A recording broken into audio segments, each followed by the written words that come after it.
Waalaikumsalam warahmatullahi wabarakatuh. Ustaz, tolong bagi ilmu untuk cara menghadapi fitnah Dajjal. Fitnah Dajjal ada dua. Ada Dajjal dan Masih Dajjal. Dajjal misal ada Masih Ad-Dajjal. Beda. Kalau Masih Ad-Dajjal itu makhluknya tanda akhir zaman. Kalau Dajjal disebutkan itu biasanya sifat-sifat yang menyerupai sifat Dajjal. Contoh, kita ambil misalnya di hadis riwayat Muslim. Di kitabnya halaman 111 jilid pertama, posisi paling kiri sebelah atas, bab yang keempat, hadis nomor 6, riwayat hadis Abu Hurairah radhiyallahu taala anhu. Kalau ingin mirip bukunya cari syarah Sahih Muslim, syarah Imam An-Nawawi. Saya punya 9 jilid warna biru dongker, cetakan tahun 2002. Saya beli 26 Juli di Husainiyat di Mesir, cetakan Darul Hadis. Lihat baik-baik hadisnya. Sayati akan datang alaikum pada kalian semua fi akhir zaman, di akhir-akhir masa kehidupan, dajjaluna kadzabun. Disebutkan dajjal, jamak lagi bentuknya. Para dajjal, kadzabun yang terbiasa berdusta. Baik, apa dustanya? Ternyata bukan urusan dunia. Kalau dusta urusan dunia, zaman jahiliyah juga sudah ada. Coba lihat, orang jahiliyah dusta, makanya turun ayat wailul lil mukadzibin, celaka para pendusta. Orang jahiliyah curang dalam bisnis, turun ayat wailul lil mutaffifin. Bukan urusan itu. Dustanya yuhadditsunakum bima lam tasma'uhu wa la yasma'unahu aba'ukum. Mereka akan banyak berdusta tentang urusan agama kalian. Mereka pandai bicara kepada kalian, menyampaikan sesuatu yang kelihatan benar, padahal itu begitu mengagetkan. Keluar dari tuntunan agama. Jangankan engkau yang kaget saat mendengarnya, orang dulu pun kalau ikut dengar, ikutan kaget. Ikutan kaget. Nah teman-teman, di antara makna Dajjal itu membuat fitnah. Fitnah yang mengeluarkan orang dari keyakinan kepada Allah Subhanahu wa taala. Nah, ada kata Allah, itu bukan bentuk Dajjal aslinya, tapi sifat-sifatnya.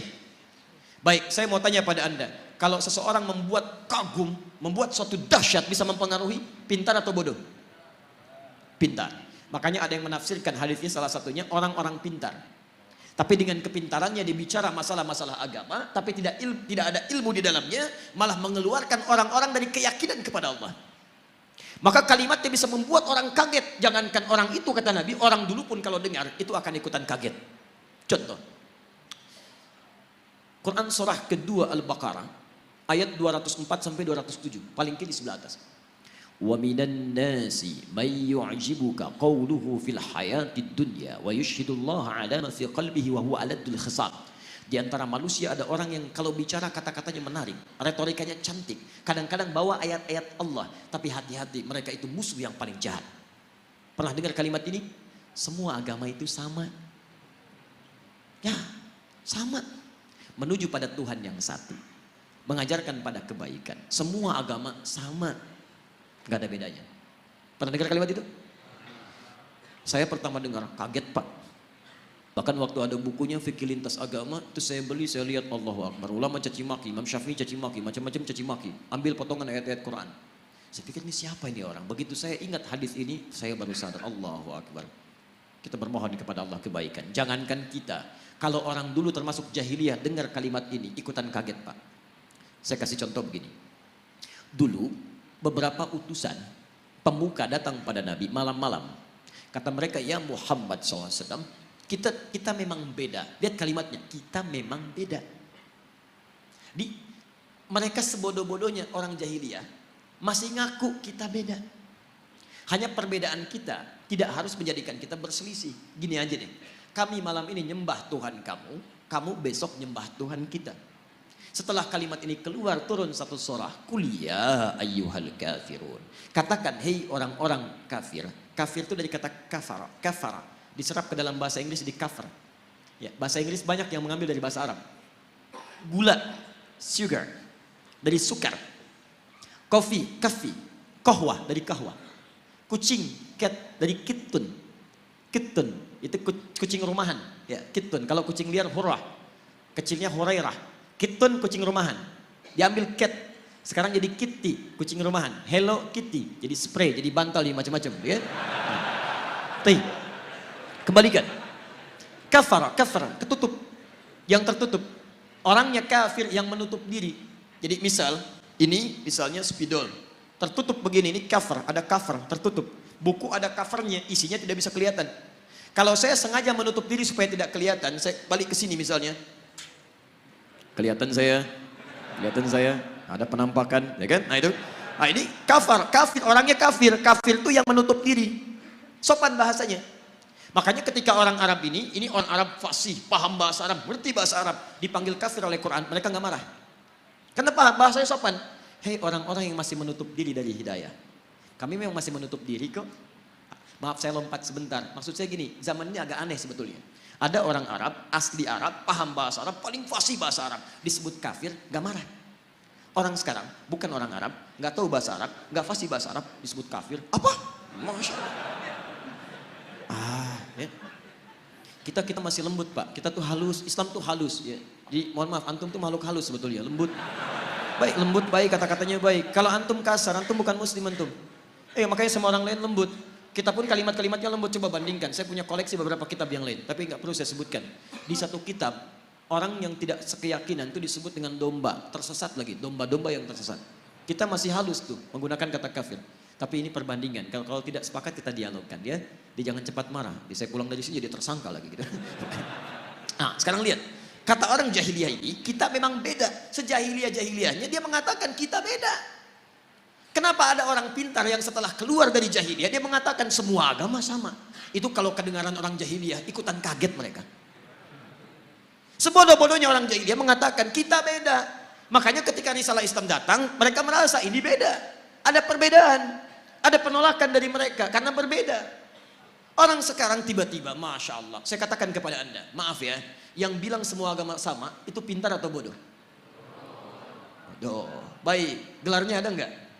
Mana ada orang bodoh punya gelar? Lihat S1, S2, S3, Masya Allah. Sampai S-nya banyak, dingin, dan macam-macam. Belajar keluar dan sebagainya. Tiba-tiba pulang-pulang, mengatakan semua agama sama. Baik, ini menunjukkan ada sesuatu yang salah di situ. Nah, sifat-sifat ini disebut oleh Nabi SAW. Sesungguhnya sifat-sifat yang tidak baik, yang hanya dimiliki oleh Dajjal. Makanya pada orang-orang seperti ini, kita didorong oleh Al-Quran untuk bisa satu. Quran surah keempat ayat 140.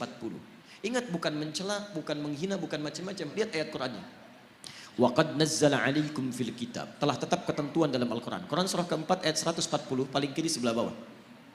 Awas ya, jangan dipotong kalimat saya. Saya tidak menyebut mereka dengan Dajjal. Awas, hati-hati. Nanti muncul tag di dalam YouTube misalnya, Ustaz Adi, Dajjal. Masya Allah. Muncul ini. Tidak. Lihat, saya turunkan sampai yang terakhir. Lihat, Quran surah 4 ayat 140. Wa qad nazzala 'alaikum fil kitab. Telah tetap ketentuan dalam Al-Quran. An idza sami'tum ayatillahi yukfaru biha wa yustahza'u biha. Kalau ada orang-orang yang mengingkari isi Al-Quran atau mengolok-olok isinya, ngolok-ngolok, mengingkari, macam-macam, membelok-belokkan dan sebagainya sampai ke level yang tadi. Lihat baik-baik. Fala taqudu ma'ahum. Satu, kata Quran, cukup jangan buang-buang energi untuk mencela, membuli dan sebagainya. Cukup tinggalkan mereka. Sudah. Antum terlalu buang energi antum yang mahal. Lebih baik kalimat antum dipakai baca Al-Quran. Tulisan antum tulis status yang baik-baik daripada merespon mereka. Gak ada kerjaan. Jangan kasih panggung kata Al-Quran. Ceramah nggak usah diundang, bukunya nggak usah dibaca, radio nggak usah didengar, isolasi dulu. Dan hebatnya Al-Quran memberikan sikap demikian, bukan untuk merendahkan yang dimaksudkan, supaya dia sadar saking sayangnya Allah. Hatta yakhudu fi haditsin ghairi, sampai dia sadar bahwa dia isolasi orang lain itu karena ada yang menyimpang dari dirinya. Saking sayangnya Allah tetap diberikan hidayah, cuman mau ngambil atau enggak. Sampai dia tobat, kata-katanya baik, baru kita kemudian ambil kebaikan-kebaikan darinya. Jadi kalau ada yang demikian disebut oleh Nabi sebagai sifat-sifat Dajjal, sifat itu harus tak keluarkan kalau kita sayang dengan saudara kita doakan dia tapi tinggalkan semua hal yang terkait dengan dia. Tinggalkan. Innakum idzam mithluhum, kalau antum ikuti mereka, dengarkan pernyataannya, ikut kelasnya, baca bukunya, lama-lama antum seperti mereka juga nantinya. Salat gak dikerjakan, azan di tempat ibadah orang lain, tiba-tiba belajarnya ke tempat yang ini aneh. Negara kita itu menjamin kemerdekaan tiap-tiap penduduk untuk beribadah. Kita harus hormati yang lain. Cuman di Islam gak boleh ada kaidah, jangan paksa. Quran surah 2 ayat 256 paling kiri sebelah bawah. La ikraha fid din. Antum gak boleh paksa orang lain pindah agama. Gak boleh, dosa antum. Kita tawarkan yang baik-baik. Tapi kita pun diminta oleh Al-Quran untuk zero toleransi. Toleransi tertinggi adalah biarkan orang lain dengan kepercayaannya masing-masing. Lakum dinukum waliyadin. Tapi kita dakwahi dalam kebaikan. Mau ikut, alhamdulillah. Tidak ikut, gak apa-apa, gak boleh paksa. Dan setiap orang yang beragama dijamin oleh undang-undang negara kita. Pasal 29 ayat 1 sampai 2. Ayat 2-nya, negara menjamin kemerdekaan tiap-tiap penduduk untuk memeluk agamanya masing-masing dan beribadah menurut agama dan kepercayaannya itu. Beribadah menurut agama dan kepercayaannya itu. Kita saat beribadah kepada Allah, keyakinan pertama yakin Islam yang paling benar. Itu ibadah tertinggi kita. Ibadah lisan. Turun Quran surah 3 ayat 19, paling kiri sebelah atas. Inna dina indallahil Islam. Makanya ketika seorang mengatakan Islam yang paling benar, satu, dibenarkan oleh Quran, dijamin oleh undang-undang. Tidak salah untuk mengatakan Islam yang benar. Jadi kalau ada orang pintar mengatakan di sini, oh, bukan cuma Islam yang benar, dia orang bodoh. Dia orang bodoh. Kalau dia muslim ya, kalau dia muslim. Dia orang bodoh. Kenapa? Satu, dia tidak mengerti Al-Quran. Yang kedua, dia melanggar undang-undang. Kenapa antum melarang seorang muslim untuk meyakini itu yang benar? Kita pun gak boleh paksa kalau orang Kristen mengatakan Kristen yang benar.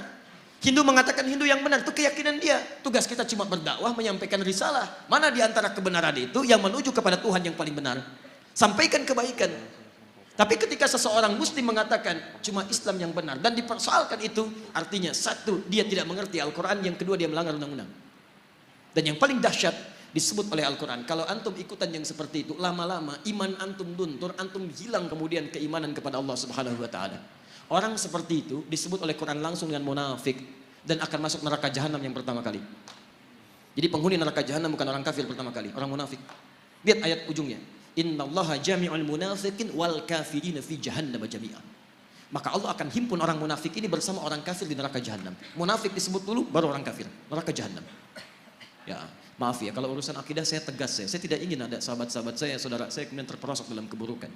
Karena itu kalau ada yang menyimpang seperti itu, jangan dulu kita keluar kalimat yang tidak bagus, tidak, kita doakan, solasi, arahkan pada kebaikan. Dia ikut, alhamdulillah, tidak ikut, biarkan. Nah itu yang terbaik. Jelas ya? Halo, kenapa tegas?